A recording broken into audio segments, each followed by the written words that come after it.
আপনাদের ভাইয়াকে যখন বলছিলাম যে আজকে খিচুড়ির সাথে হচ্ছে ইলিশের লেজ ভর্তা আছে, ওই লোকের আর তস ছিল না। সে কিন্তু মনে করেন 5 মিনিট সময় দিছে, 5 মিনিটের মধ্যে হচ্ছে ভর্তা তৈরি করে তাকে খাবার দিতে হবে। সে কিন্তু প্লেট নিয়ে খিচুড়ি নিয়ে বসে গেছে। তাহলে বুঝতেই পারছেন যে এই ইলিশ ভর্তাটা কতটা মজার। তো ভিডিওটি আপনাদের কাছে ভালো লাগবে আশা করছি, না টেনে সম্পূর্ণ দেখবেন। আর আমার ভিডিওটি ভালো লাগলে আমার চ্যানেলটি সাবস্ক্রাইব করে পাশেই থাকবেন। এখানে 3টা ইলিশ মাছের লেজ নিয়ে নিয়েছি আর হলুদ, লবণ আর হচ্ছে মরিচের গুঁড়া দিয়ে এই যে এখন সুন্দর করে মেখে নিচ্ছি। এখানে ফ্রাই প্যানের মধ্যে সরিষার তেল দিয়ে দিচ্ছি 1 চামচের মতো প্রায়।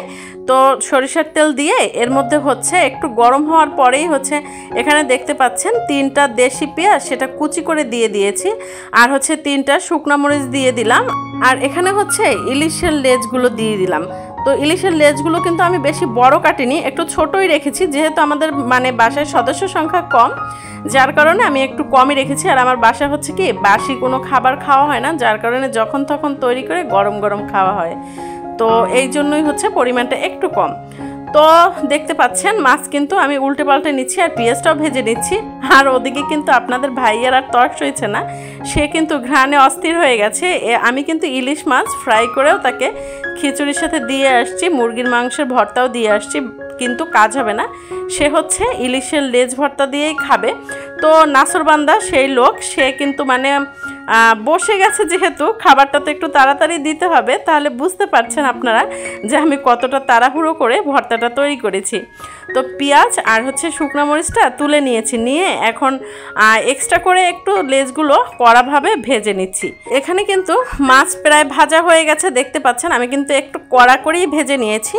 আর এই যে এখন তুলে নিচ্ছি, কিন্তু এমন অবস্থা একবারে গরম গরমই কিন্তু আমাকে ভর্তাটা তৈরি করতে হচ্ছে। আর কালারটাও কিন্তু সুন্দর আসছে, এতটা গরম আমি হাতের সাহায্যে কিন্তু মানে ধরতে পারছিলাম না এমন অবস্থা। তো আমি ছোট্ট একটা সসের কাপ দিয়ে তারপরে হচ্ছে এই যে আস্তে আস্তে করে ভেঙে নিয়েছি।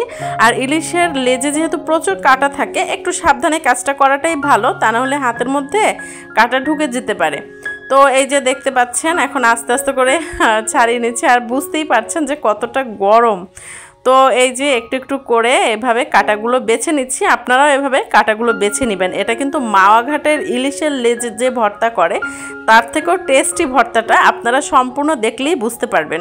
আর আমার ভিডিওটি যদি দেখে ভালো লেগে থাকে আপনারা শেয়ার করে টাইমলাইনে রেখে দিতে পারেন, যখন বানাবেন তখন আপনারা দেখে নিতে পারেন। আর খুবই মজার একটা ভর্তা, এটা গরম ভাত বলেন, খিচুড়ি বলেন, সব কিছুর সাথে খুবই ভালো লাগে।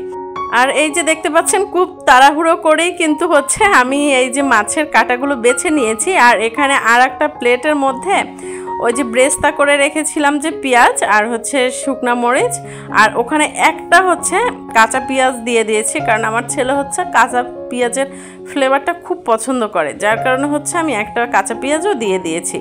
আর আপনারা চাইলে এখানে কাঁচা পেঁয়াজটা নাও দিতে পারেন, আবার হচ্ছে পেঁয়াজের ব্রেস্তাটা নাও করে কাঁচা পেঁয়াজ দিয়েও করতে পারেন, বাট দুইটার কম্বিনেশন কিন্তু অসাধারণ। তো এখন হচ্ছে এই যে মরিচটা সুন্দর করে একটু মেখে ভর্তা করে নিচ্ছি, আর এর মধ্যে হচ্ছে বেছে রাখা যে মাছগুলো সেগুলো দিয়ে দিলাম। খুবই সহজ একটা রেসিপি, বাট অনেকেই জানেন না যে ইলিশের লেজ দিয়ে এভাবে ভর্তা করা যায়। আবার এখন বেশিরভাগ মানুষই জানেন, এটাই হচ্ছে কথা। বাট আমি বলবো এই ভর্তাটা মাওয়া ঘাটের ভর্তা থেকেও মজা, এভাবে আপনারা বানাবেন। আর এর মধ্যে এখন দিয়ে দিচ্ছি হচ্ছে সরিষার তেল। আমি কিন্তু মাছের লেজগুলো সরিষার তেল থেকেই ভেজে নিয়েছিলাম, তারপরও শেষ মুহূর্তে হচ্ছে সরিষার তেলটা দেওয়ার কারণে খেতে আরও ভালো লাগবে।